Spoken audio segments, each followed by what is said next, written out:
Hello, I'm Stephanie. And I'm Lauren.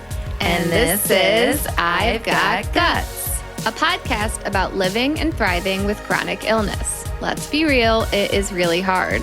But it doesn't have to be. You are not alone. With this podcast, we want to create a community and a space to be able to talk about the tough stuff and laugh along the way. The idea for this podcast stemmed from us trying to find one for ourselves to listen to, but not being able to find anything that didn't make us more sad or frustrated. Our goal is to talk about the hard stuff, but also talk about how to get through it, be positive, have a full and productive life, and thrive. But before we get started, just so we are clear, we are not medical professionals. We are just here sharing our personal experiences. All right, so we got a lot of good stuff for you today, but first let's start with our thorns and roses. All right, I'll go first. Okay. With my thorn, which is travel related, as is this episode we have for you today. And I did some traveling over the weekend, and on my way out to my trip, which was after school, I had my flight all ready to go. I checked in and I'm like all set. You know, when you're just in the zone, right? You got your ready plan, to get on your plane. Like things are happening. And then I got an alert that it was delayed. Oh God. By how long? And then by like hours, like 7 hours. What? And then I got another alert that they just canceled it and put me on a whole new flight. So it was just like, I was like, wait a second, what? And it was having me arrive in my destination missing this leadership dinner that I earned. So I'm I was like super sad about it. I was so flustered. So I ended up canceling my flight totally with JetBlue because there was no way that for them to get me where I needed to be in time for this leadership retreat dinner that I earned. So I got on, canceled the flight, so now I have no flight. And now I'm looking for a new flight out. And again, it's tricky, like, because I teach and, you know, I'm leaving after school. Those and later flights are hard. Right. And I'm gone for the weekend. It's just like a short 3-day thing, you know, actually 2.5 days, right? And I am searching. And, you know, the airline that saved me was Southwest. Oh, Southwest always does pull through. It was like a sheer miracle that it was a flight that would get me where I needed to be in time, and it was only $350. That's not terrible. That's not terrible. I was looking at other flights that were like $1,000 because I'm like literally booking like within 24 hours, you know? So it was just really stressful, and it made me end up with like literally an hour and a half of sleep.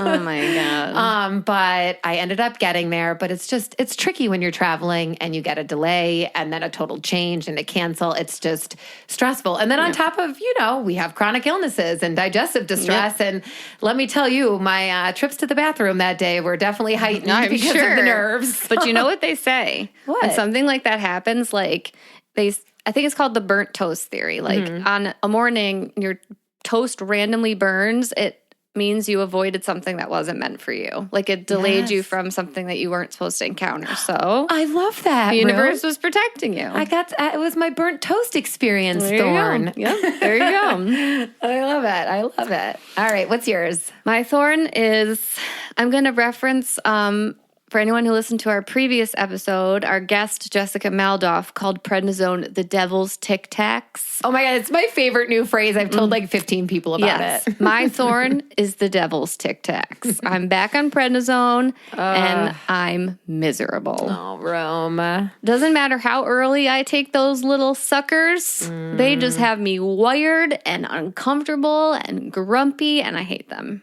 Just hate them. Boo. Yeah. Devil's Tic Tacs. I love Tic Tacs. I mean, I could pound a whole container of orange Tic Tacs. I was just going to say, I've watched you. The Devil's Tic Tacs, not a fan. So that's my thorn. All right, roses. Okay, what's your rose? So my rose is where I went this past weekend, which is Arizona. So I earned a leadership retreat weekend for our business that we run, Alaveda. And it was just a very short, quick weekend, but it filled my cup in such an amazing way. It's something to be said when you are immersed in just positivity. Training. Yes, positivity, just training, just the energy of like-minded people. And it was just such an uplifting, happy, amazing weekend for me. And it was in Arizona. So, it was definitely warm. Warm. Of course, though, one day it did rain and was a little chilly, but it was just a beautiful weekend that our leader, Jenna Kravitz, hosted and put on. And actually, Jenna has Crohn's disease, and she was dealing with a bout of C. diff when we were there. So her and I were bonding over that. And actually, she agreed to be on the podcast. Yeah, so stay tuned for an interview. Yeah, so stay tuned for Jenna's in the near future. But yeah, it filled my cup, and she is an amazing leader and human, and what she put together was just absolutely top notch. And I just left with a full heart and a really tired body. Yes, which means it was worth it. It was so worth it. So worth it. What was your rose? My rose is also a little IVF update. Okay, tell us. So I finally got my period. This is the only time in this journey you will ever hear me excited about getting a period. I was literally at a training. I actually said to Anthony, I'm like, I got in my car to go to the training, and it was like 40 minutes away, and I was already pushing it. I literally sat down in the car, and I was like, yep, I think I just got my period. You ever get that feeling? Yes, you just know. I knew it. As soon as I got there, I went in the bathroom. I'm like, got my period. I was so excited. So I went in the next day for a checkup, and everything looks okay. The important things look okay. Good. I do have some cysts. Okay. Some very large ones, actually. Yeah, when she showed, that's a cyst. I'm like, that huge thing is a cyst? She's like, yeah. I was like, oh my God. But luckily it's okay. Tame. It's tame. I mean, Good. I think it gave me some trouble this weekend, but Okay.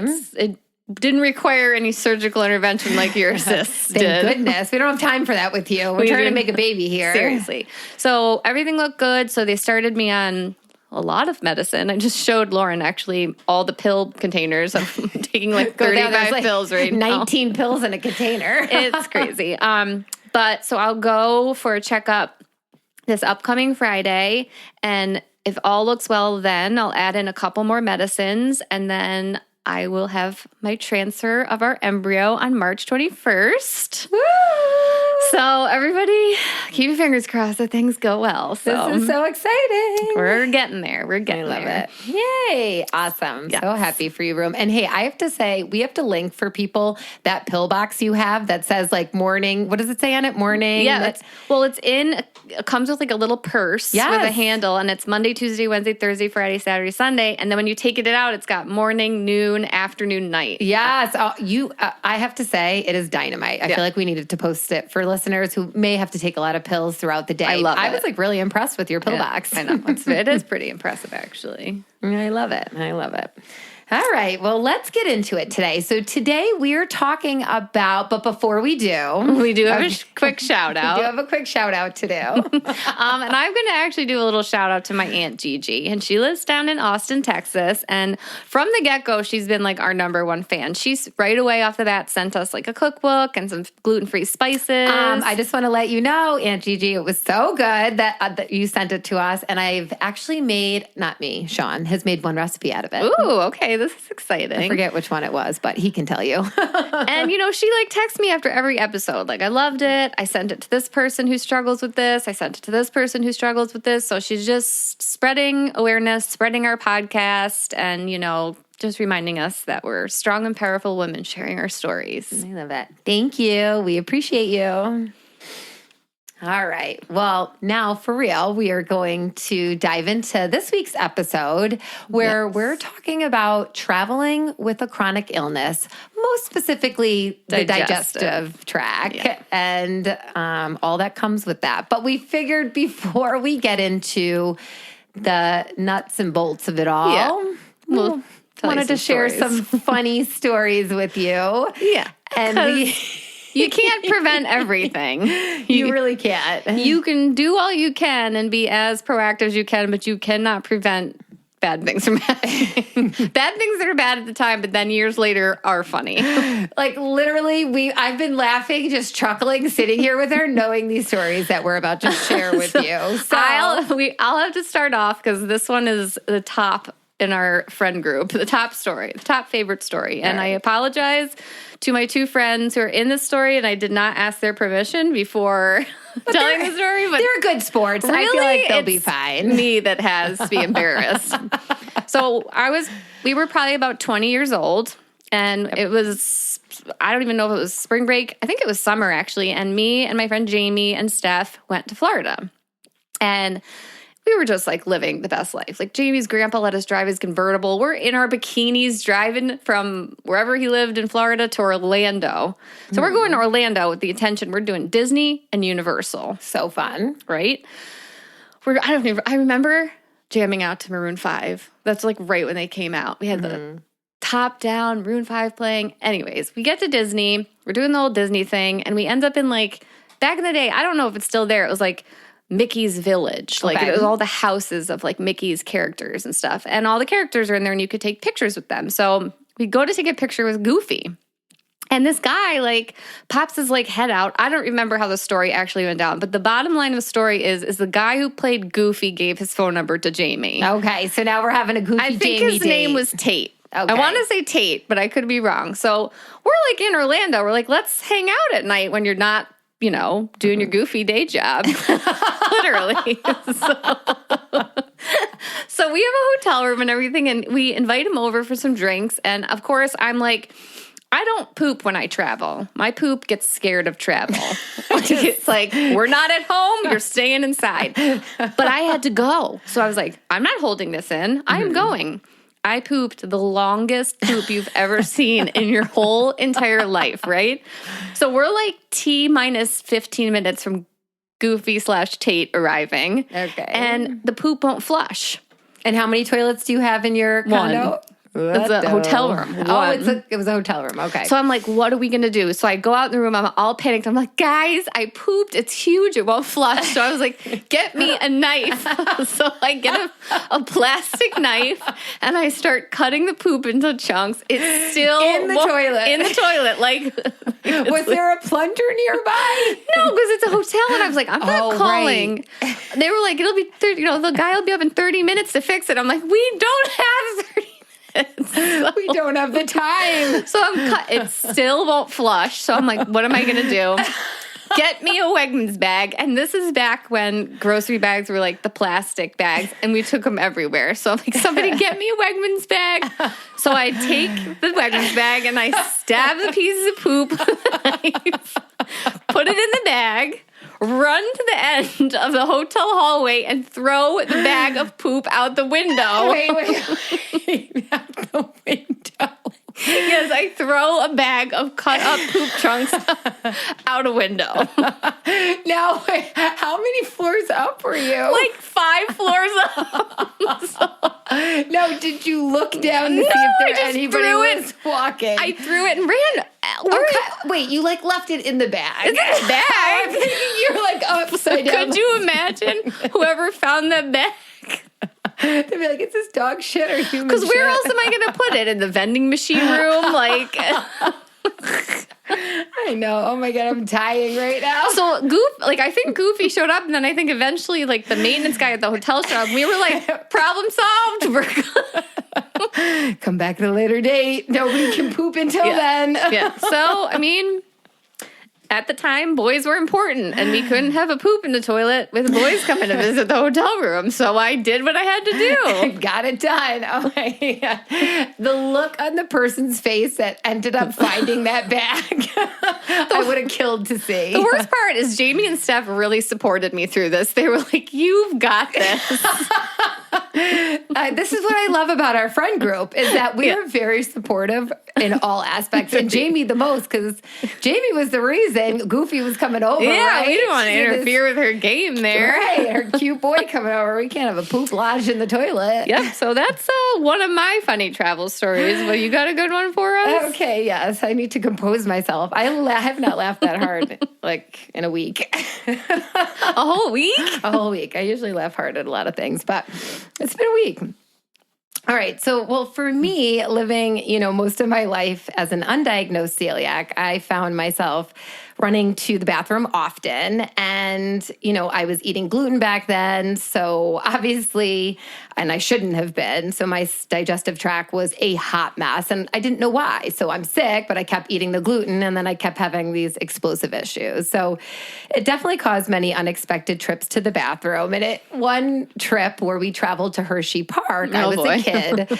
So, and I could just remember being like at the amusement park. So like we get up in the morning, I'm all excited and my stomach's like, oh no. And it's like, and here's the thing, you're in a hotel, right? So I'm like, I remember as a kid going to the bathroom, my mom's like, it's okay, your belly will be all right. Like, can you see my mom saying that? And so patient with me. And then so I think I get it all out and I'm not in pain. And then we get to the park and I'm just like in pain. And I'm just like, it was not good. And I'm like literally pooping my life away, like at Hershey Park. So it's kind of a sad story. It starts sad that I spent the time in the bathroom instead of on like roller coasters. On the roller coasters, on the rides, like doing all the things. So it was kind of a bummer. And I can still picture like sitting there, like feeling sad. And it was just like, why? Like the weekend earlier, we had no plans. I was home. And you were fine. And I was fine. I remember as a kid being like, why does it happen every time we travel? It was so frustrating. So then here's the funny part. So we're driving home from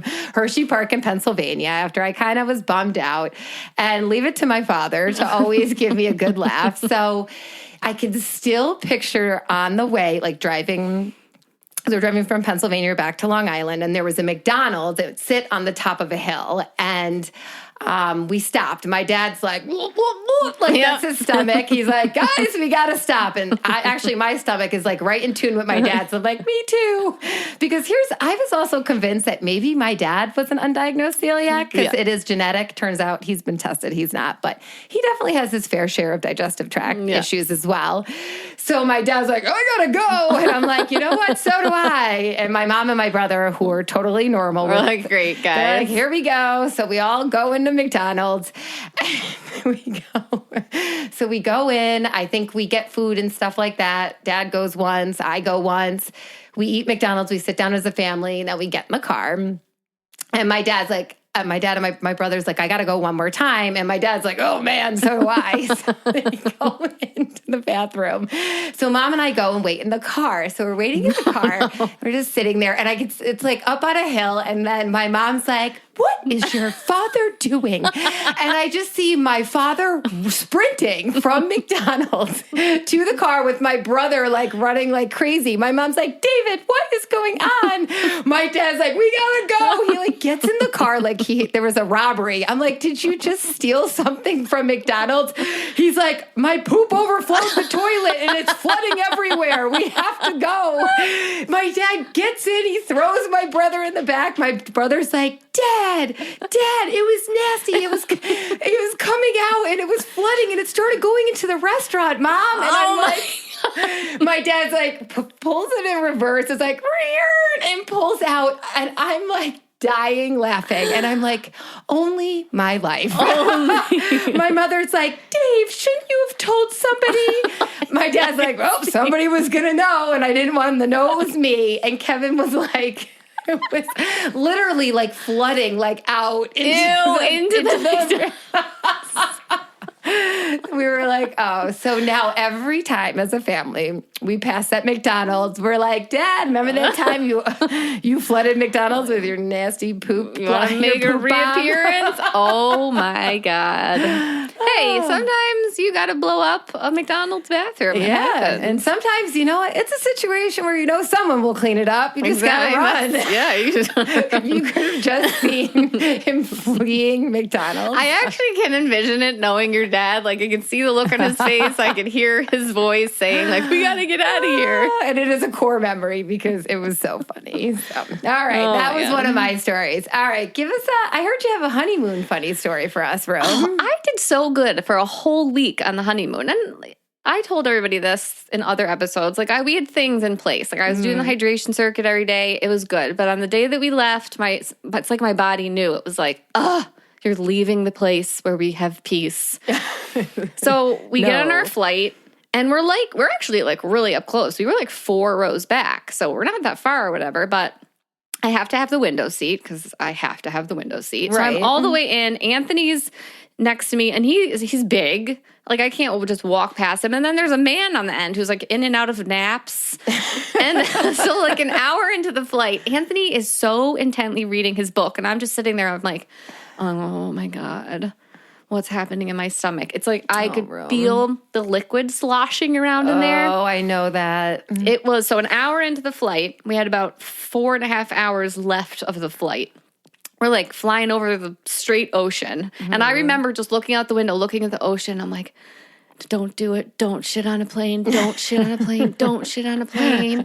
And I literally repeated that in my head for 4.5 hours. I had liquid diarrhea that needed to come out of me, but I did not want to make Anthony stand up, wake up that man from his nap. And then every time someone came out of the bathroom, someone was waiting. So it's like even if you stood up, you weren't going to be able to hold it. Also, if I go in there and blow it up, it's going to be horrific, and then someone's going to be waiting to go in, and I'm like 4 rows back. They're going to know it's me. And here's the other thing too. You and I both know that when we both have explosive diarrhea like that, that smell can The travel whole far. plane. I complained when we first got on the plane because some guy brought Taco Bell on, and I could smell his Taco Bell from 75 rows back. And if I shit in the front of that plane, the whole plane would smell it. That would be like gagging. It would be bad. So I we get through the flight, right? We get off the flight, and I'm thinking there's going to be a bathroom right there. Nope. They rush us to customs because we're coming from another country. No. And when we get to the bottom of this staircase and we see the customs line, it is like 200 people deep.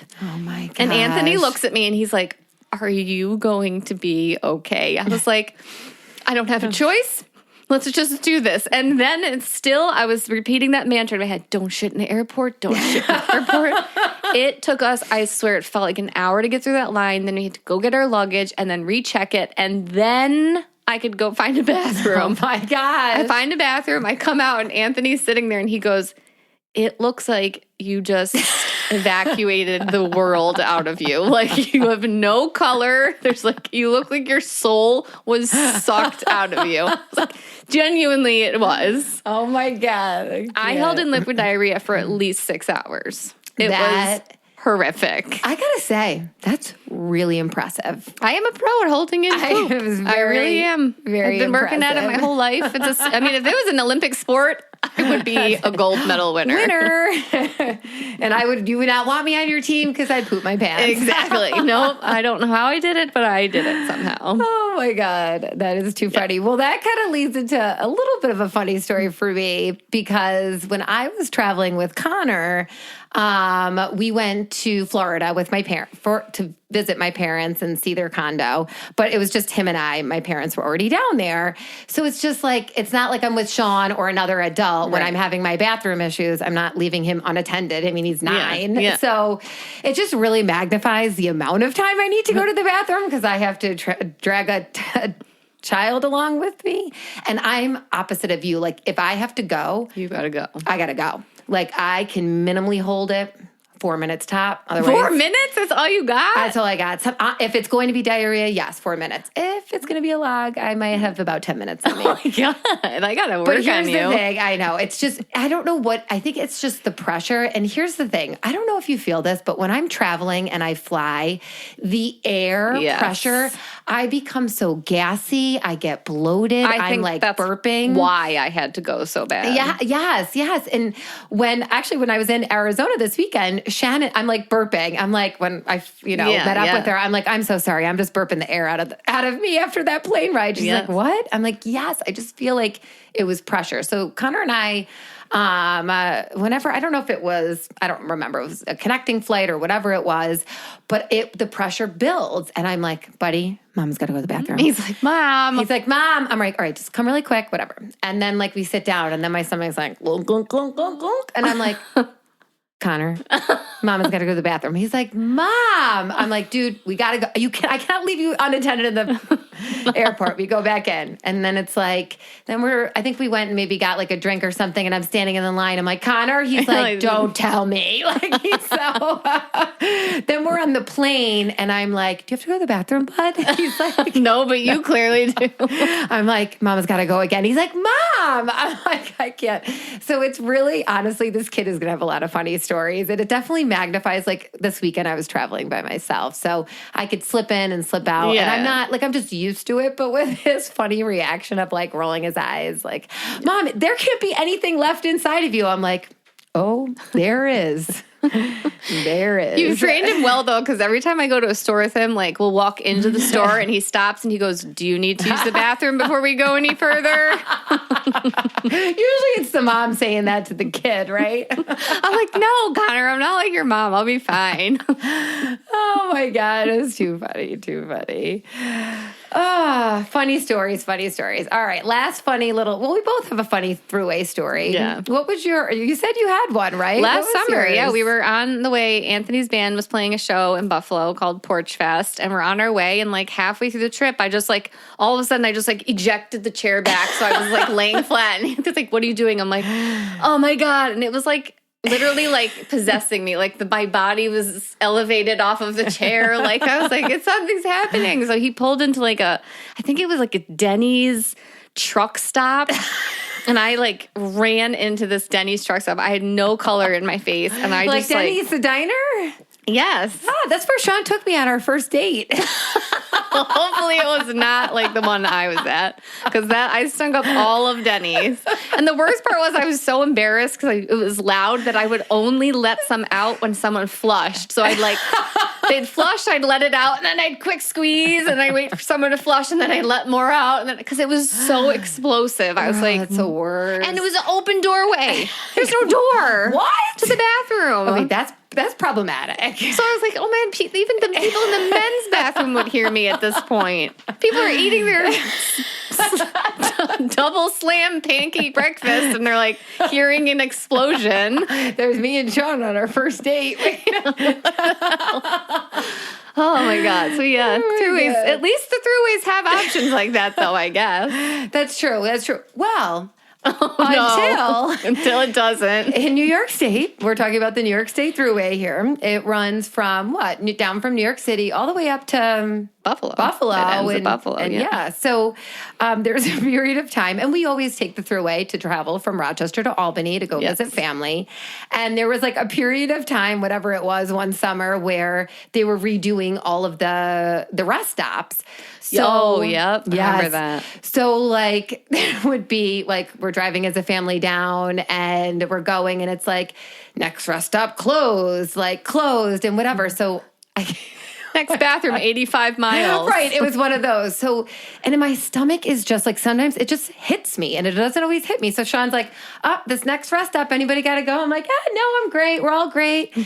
Literally, not a few miles later, all of a sudden my stomach's like, it's like it knows. It knows that now we've passed a bathroom. And then there's a big sign. It was like orange that had a big like thing on it. It was like, no bathrooms at the next two rest stops. Oh, I was my God. I start sweating. I'm like, Sean, I gotta go. He's like, well, I don't know what you want me to do, Lauren. Like, he's all annoyed at me. I'm like, babe, I can only hold this in for so long. And we're like rushing. And of course, it was like a time where we're like rushing to be home and they're like waiting for us. Oh, like, in my God. late. And who knows what we were having to rush. And we're usually not on time. Our family knows we're always late. So I'm like sweating and I'm like, well, you're going to have to just pull off. So then you pull off and you're driving through these towns just trying to find a bathroom. Yep. I go to Sean, I'm like, I'm just going to go poop in the woods. Like, at this point, yeah. We did end up finding, a bathroom, but it was just, it's a scary feeling. It is a scary feeling, especially when they're like, no bathrooms, 900 miles. Like, it's like subconsciously, my mind is like, oh, funny. Time to poop. Like, yeah.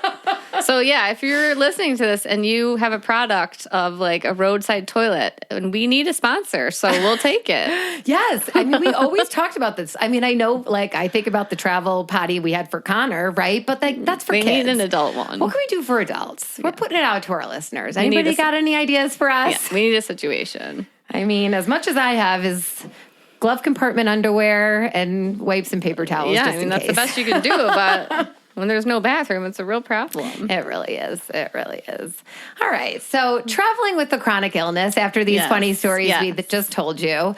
So we felt it was a perfect kind of topic to cover because I just was recently traveling and experiencing some things. And I ended up reading an article from Psychology Today called Chronic Illness and Travel, just to I wanted to see what was out there. And I came across this article. And I found that this is a topic where many people who have chronic illnesses spend years living in fear, believing that they would never be able to travel, and that just constant fatigue, pain, flare-ups, bathroom issues, like the list goes on. That really paralyze you from, traveling and enjoying your life.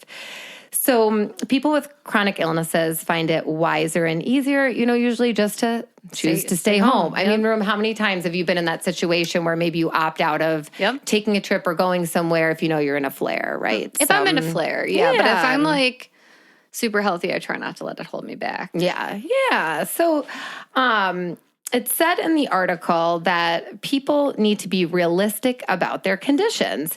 And I just hated that word in the moment, like be realistic. Like I feel like it's what my father said to me about money back in the day. Like, Lauren, you need to be realistic about the choices you're making. Right. I don't know. That word my just dad for still me says that to me. Funny. Dads. We're talking about both our dads on this episode. Let's see if they're listening. But that word realistic, just things bubble up because I believe in possible. And I truly believe that anything is possible if we tackle it the right way or just look at it through the lens with the right mindset. So just knowing that we can travel and experience the world, but it just may take some extra work, extra planning, So anyway, this article was wonderful and it just gave some great points, some great tips. And I know you have some tips too, Rome, that you're going to kind of cover yourself. Yep. But in the article, the first up was the mode of travel. How long of a journey can you handle, or do you feel comfortable handling? Do you need a train or a plane seat close to the bathroom or at the end? Like, do you take a trip where you're driving, where you actually feel in control? I don't know about you, but I feel like sometimes when I'm at the mercy of like taking a plane or a train where I'm not the driver, where I can't just stop and be in control of when I go to a bathroom, that can be stressful for me. Like actually when I was I'm laughing because when I was traveling to Arizona this weekend, I had a window seat.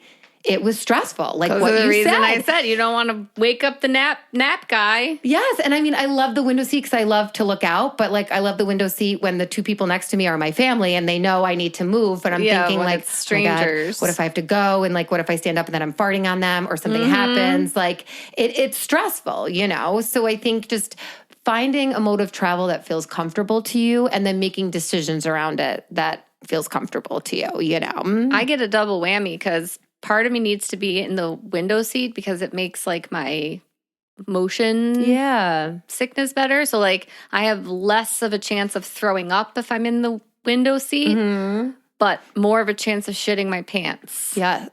So if I sit on the end, I might puke on someone. But is that better than shitting my pants? I don't know. So it's a toss-up. You got to ask your neighbor sitting next to you. Be like, hey, let me tell you what could possibly happen. Which option would you like, shit or puke?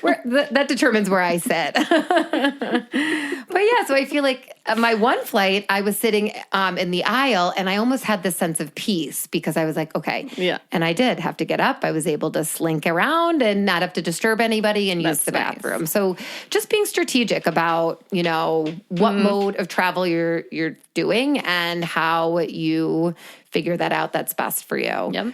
Next up is food. This is a big one. This one's on my list too. Yes. So let me tell you about what the article said. So, and it's things that I think that I just do in general anyway, and I'm sure you do too, but just researching what restaurants have if you have a dietary restriction, right? So researching ahead of time. For me, it's finding those places that have gluten-free, but gluten-free with no cross-contamination, gluten-free with, me being able to eat and feel safe. Because the last thing I want to have happen is get poisoned on vacation. Exactly. Exactly. It happened on my honeymoon. So I personally use the Find Me Gluten-Free app.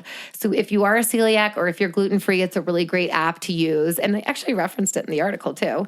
And it just has great recommendations and ratings from, other celiacs. And for me though, when I travel with Connor, we will pack food. Like I just don't want to, and he's kind of a picky eater. So I will just pack food. I'll make like 2 peanut butter and jelly sandwiches. I'll pack applesauce, chip snacks, like things some that may need to be cold, but then some stuff that does not need to be cold that are filling. Granola bars, gluten-free muffins, just so I'm ready. And then I don't have to chance us like getting sick while on a plane, So do you ever find you do that room with like food-wise, traveling and stuff? Yeah, for me, anybody who knows me and travels with me always throws the where we're going to eat at me because they're like, we'll eat anything. You look up all the restaurants around here. I also am really good at picking restaurants out, not to like toot my own horn or anything, but I pick out a mean restaurant. But I'll look at all the choices in the area and I'll be like, okay, at this place, there's 4 things I can have on the menu. So why don't we go there? Right. So I'll do that and I'll be like in the know. Wherever we're going, I will know every restaurant, breakfast, lunch, and dinner. And then like for our honeymoon or when I went to Costa Rica for my brother's wedding, before we went, I got every restaurant at the resort. I looked through the menu to make sure, like, can I have things here? So I'm super stalky about it. Like, I have to know all of the options. I have to go somewhere where I will be able to have at least something from the menu. Like, I'm not going to go to a salad place, like a salad bar restaurant. I can't have anything there. You know what I mean? Right. So for me, it's finding something that has at least 1 or 2 things on the menu that I can eat. Yeah. So it's so smart. It's so smart. And I feel like too, for me, just like thinking about when we went to Hibachi the other day, just having a plan. If you get there and you think you can eat and then something changes, like that happened when I was in Arizona at a restaurant. The waitress was like, no, like we don't really help out. Like we don't really have gluten-free. It's a kitchen that is cross-contaminated. We cook gluten there. She was saying that to me, but she didn't really know. So I'm like, but I also had the impression that maybe she didn't understand. I'm like, do you mind just sending over your manager? Because I'm thinking if you have like rice and you have a rice cooker and if you can steam a vegetable for me, I'm hoping you can do it. I know no kitchen can be perfect. Manager came over and they did work with me. He was like, oh, I got this. Like, we will change gloves. We'll take from the rice cooker and then in a pan, we'll grill chicken separate, do a veggie in there. We'll keep it separate. Like, but you have to know it's a shared space. And I'm like, of course, I know nothing's perfect, but as long as you can take every precaution, change the things. And with you, and it ended up being fine. I notice it's about how comfortable the person talking to you makes you feel. Yes. Because one wrong tone of voice, move, and you're like, no, thanks. Nope. Yeah. And when I said to her, I'm like, can you go back and check? And then when she had the manager, it was just, it felt better. And then the trust was there when I met with the manager, So, and then there's sometimes where it's just like, there's no going back. My favorite was like for a while there, you would go places and threaten every waiter or waitress. You'd be like, I could go to the hospital. I could die. Do you want to be responsible for that? Or I'll be like, okay, and so I just want to make sure no cross-contamination. Yeah, like 800 times you say that. I don't want to die or go to the hospital tonight. This is advocating for yourself. Eating is a part of life, and you have to advocate for yourself. This is part of advocating for your illness. Absolutely. And, packing food. So I'll always have a granola bar, a bag of pretzels in my pocketbook just in case.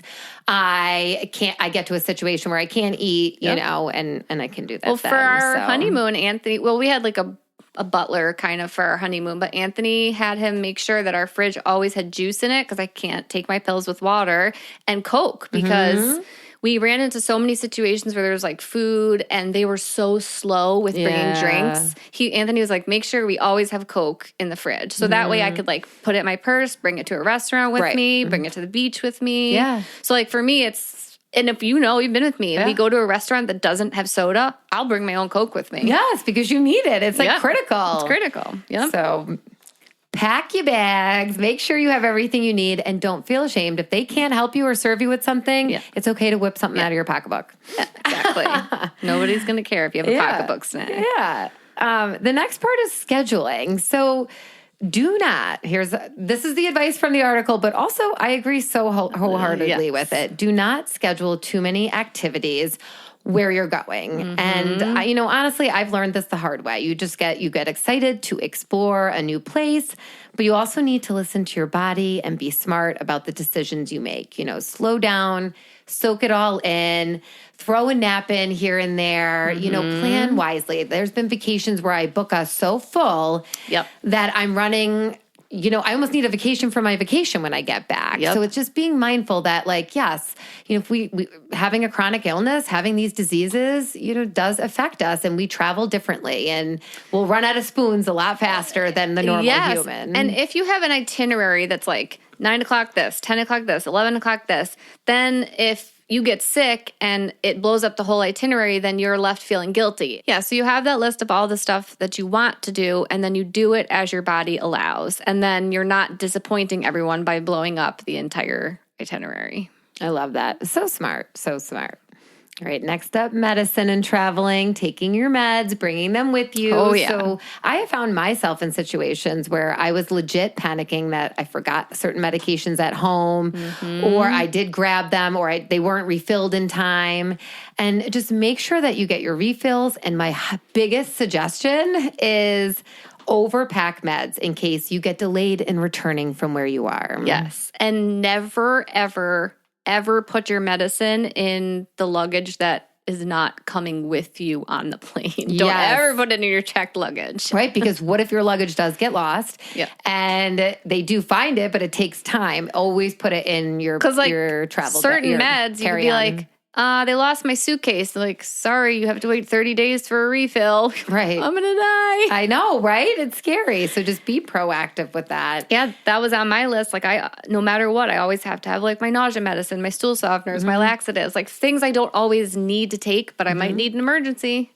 Yes, yeah, absolutely. And whatever you need to take it with, you have that with you. Like for me, my cholesterol packet that I take every day to regulate the bile in my liver, I have to make sure I have a water bottle to put the powder in and shake it up. And I was literally getting on the plane and I'm like, oh, I didn't buy a bottle of water. Oh my God. But the stewardess was so wonderful and got me a small mini one, and I was able to mix it up on the plane. But it's like you just making those lists, making sure you have everything you need, because that just eases anxiety and stress, and the more you can ease that by planning ahead is the better. Is so smart. Post-travel time. This is a hard one. It can be the trickiest, honestly. It really can. Like living with chronic illness, you may not always be able to head back to work the day after you arrive home. So planning recovery time as needed. And, if it means returning back from vacation a day early, that might need to happen. I know I'm experiencing that today. Like, I had to go to work on today is Monday, and I got home late last night on Sunday, and it was a lot on me. You were suffering when I talked to you this morning. I was on the struggle bus. And unfortunately I wasn't able to, give myself that downtime. It was such a short couple-day trip, but if you can, be smart about it, because when you can give your body that time to recover, then you really truly feel refreshed when you return to your normal, workday schedule and all the things. So people always wonder why I travel in the summer. They're like, why do you go to Florida in the summer? Because I know that I have the summer off, and I can come home from that trip and debrief. Like even my honeymoon, they're like, well, why are you planning your honeymoon so close to your wedding? Well, because it's the summer and I have time to come home and chill. Like let my body readjust. Right. And it's important. It is. My trip to Arizona was an earned leadership thing that I did not plan the date of. So it was definitely you can't not recover in the cards. for 4 more days. Right. So, and then you don't even get to recover because you got to go to a hockey tournament. Oh my gosh, I'm going to Niagara Falls on Friday. Please save me now. So that article hit mostly everything I had on my list. Yeah. Do we leave any other tips out? Like for me, I always have a barf bag because I never know. Like if I'm going to throw up, it's easier for me to just reach into my backpack or my purse and just have a bag like ready to go. Yep, just so in case. Smart. Know where the closest bathroom is located at all times. Like you ever see shows, like we're watching the show Paradise, and they always call out the guy. They're like, you're aware of everything. That's how I am with bathrooms. Like I walk into a room and I'm like, bathroom there, bathroom at 8 o'clock, bathroom at 12 o'clock, bathroom here. Like I know where all the bathrooms are wherever I am. So like, smart. Always know where they are. I put listen to my body. Like for me, especially when it comes to drinking, like I can look at an alcoholic beverage and be like, if you do it, you're going to die. Mm-hmm. I don't know what it is. Yep. And I just have to honor that. I might be on a trip where everybody's drinking and having fun, and I might have to be like, I genuinely just can't do it right now, or else I'm going to be sick for days after. Yeah.